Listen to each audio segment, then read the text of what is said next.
सभी दूर से राजस्थान, गुजरात और मध्य प्रदेश के कोने कोने से सभी वरिष्ठ बुद्धिजीवी साथी, मार्गदर्शक साथी, समाज सेवी, सभी क्षेत्र से पहुंचे युवा, माताएं, बहनें और विद्यार्थी साथियों, आप सभी लोगों का इस बामनिया की धरती में स्वागत, वंदन, अभिनंदन, जोहार करता हूं। यहाँ पर व्यवस्था के लिए पधारे पुलिस प्रशासन का भी मैं लाख लाख जोहार, धन्यवाद, जोहार करता हूं। और सबसे बड़ी बात है, यहाँ की जो बामनिया की टीम, जो आयोजन समिति, जो विषम परिस्थितियों में आप लोगों को पता है कि पिछली 5 तारीख को यह कार्यक्रम होने वाला था, कुछ कारणवश वह कार्यक्रम निरस्त करना पड़ा और लगातार महीने भर से जो आयोजन समिति लगातार एक संवैधानिक दायरे में रहकर जो काम किया और एक स्थापना का जो प्रतिमा स्थापित करने का एक संवैधानिक दायरे के अंतर्गत लड़ाई लड़ी, उसके लिए दिल से इनको सैल्यूट और लाख लाख जोहार, एक जोरदार इन लोगों के लिए तालियां बजाएं आयोजन समिति के लिए। साथियों, आज आप यहाँ पर पहुंचे, आप लोगों को सभी को पता है हमारे महाराणा पूजा भील की आदमकद प्रतिमा स्थापित की जा रही है। आप सभी लोगों के समक्ष वहां पर अभी स्थापित कर दी गई है। आप सभी लोगों के समक्ष रैली के रूप में वहां जाकर अनावरण किया जाएगा। साथियों, महाराणा पूजा भील के बारे में बहुत सारे वक्ता लोग और बहुत सारे जानकार लोग आएंगे और बताएंगे यहाँ पे। मैं सिर्फ इतना जानता हूं कि मेवाड़ की उस धरती पर एक ऐसा शख्स आदिवासी भील पैदा हुआ। मेवाड़ की उस धरती पे, घोमट के उस क्षेत्र में एक ऐसा योद्धा पैदा हुआ, उसमें इतना साहस, इतनी क्षमता, धैर्य, ताकत कितना होगा जब मुगलों की सेना महाराणा प्रताप पर आक्रमण कर उनको हराकर खदेड़ दिया, तब महाराणा प्रताप का सहयोग राणा पूजा भील ने किया और हल्दी घाटी की लड़ाई लड़ी। उस लड़ाई में पूरी ताकत के साथ, शौर्य के साथ वहां मुकाबला किया और लड़ाई में मुगलों की सेना को हराया और उस मेवाड़ की राजगद्दी पर फिर से महाराणा प्रताप को बिठाया पूर्ण पूजा भील ने। और वहां भूल समुदाय ने महाराणा पूजा भील ने उन राजवंश के जो लोग थे, जो महाराणा प्रताप के साथ थे, उन लोगों को सहयोग दिया, शरण दी उन लोगों को, जो भी चीजें उन लोगों के लिए समस्या खड़ी थी, उनके साथ में वो खड़े रहे और उनकी लड़ाई साथ मिलकर लड़ी। आज भी मेवाड़ के उस क्षेत्र में महाराणा पूजा भील और महाराणा प्रताप दोनों का, उनकी मां ने बोला था कि आज से उनको दत्तक पुत्र माना और उनको राज्य चिन्ह और वहां का जो राजकीय चिन्ह था उससे सम्मानित करके, और एक साइड में राणा पूजा भील और एक साइड में महाराणा प्रताप की प्रतिमा आज भी स्थापित है उस क्षेत्र में। तो साथियों, महाराणा पूजा भील की आज प्रतिमा स्थापित की जाएगी आप लोगों के सामने। साथियों, ज्यादा मैं इस तरफ न जाते हुए मैं युवाओं के लिए 2 शब्द बोलना चाहूंगा 2 विषय पे। जो पिछले 7 साल से मैं जिस क्षेत्र में काम कर रहा हूं, उसी क्षेत्र पे मैं 2 क्षेत्रों में बोलना चाहूंगा। उसके पहले मैं आप लोगों से एक संदेश देना चाहता हूं कि आप समाज में क्या संदेश देना चाहते हो। हम इतने साल से काम कर रहे हैं, हमारी यूनिटी होने का नाम नहीं ले रही है और हम बिखरते जा रहे हैं। क्या हम लोगों को लोकतंत्र प्रणाली में भरोसा है कि राजतंत्र में? बताइए आप लोग,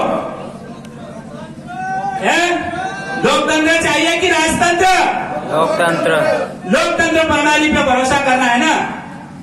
हम लोगों को शिक्षा चाहिए कि राजनीति? शिक्षा। क्या चाहिए? शिक्षा।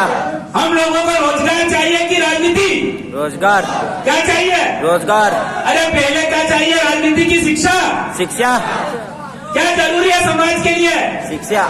सबसे पहले रोजगार चाहिए कि रोजगार क्या चाहिए? रोजगार तो फिर राजनीति के पीछे हम क्यों पड़े रहते हैं? और जो आजकल के युवा लोग हैं, हमको शिक्षा और रोजगार की तरफ ध्यान देने की बजाय हम भटकते जा रहे हैं। हम लोगों को सामाजिक शुद्धिकरण चाहिए कि राजनीति चाहिए? सामाजिक शुद्धिकरण अरे हमको सामाजिक एकता चाहिए, एकीकरण चाहिए कि राजनीति चाहिए? समाज का एकीकरण चाहते हो कि राजनीति? जोर से बोलो, सुनाई नहीं दे रहा मेरे को। समाज का एकीकरण चाहिए हमको शिक्षा चाहिए, हमको रोजगार चाहिए। इस मुद्दे पे तो हम बात ही नहीं करते हैं। हमारे मुद्दे तो व्हाट्सएप यूनिवर्सिटी में कुछ और ही चल रहे हैं, चल रहे ना? 24 घंटे व्हाट्सएप यूनिवर्सिटी में कौन क्या पोस्ट डाल रहा है हमें कोई पता नहीं। हम सीधा फॉरवर्ड करने का काम करते हैं, लिखा क्या है वो भी नहीं मालूम है। जो हमारा तरीका बिल्कुल गलत है।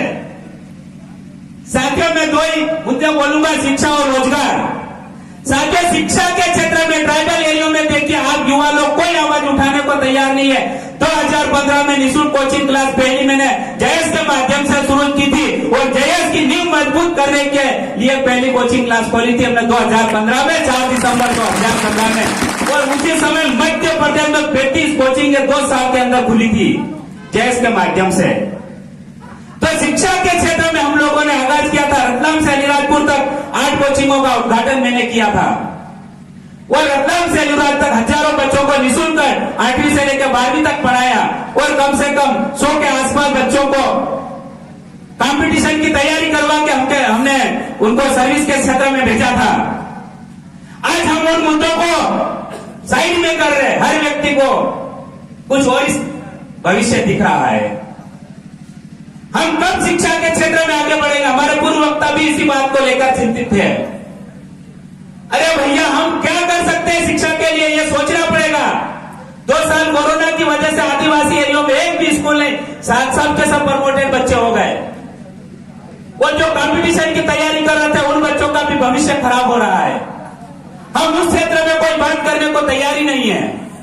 साथियों, हमारे समाज को मजबूत करना है तो डॉक्टर चाहिए कि नहीं, वकील चाहिए कि नहीं, इंजीनियर चाहिए कि नहीं, एसडीएम चाहिए कि नहीं, कलेक्टर चाहिए कि नहीं, टीआई चाहिए कि नहीं, डीएसपी चाहिए कि नहीं? तो कहां है भैया? उसकी तैयारी कौन करवाएगा? कोई ऊपर से आएगा क्या? उसके लिए कौन बोलेगा? उसके लिए कौन बोलेगा? आवाज कौन उठाएगा? हम लोगों को उसकी आवाज उठाना पड़ेगी। हम लोग उस आवाज को उठाना ही नहीं चाहते।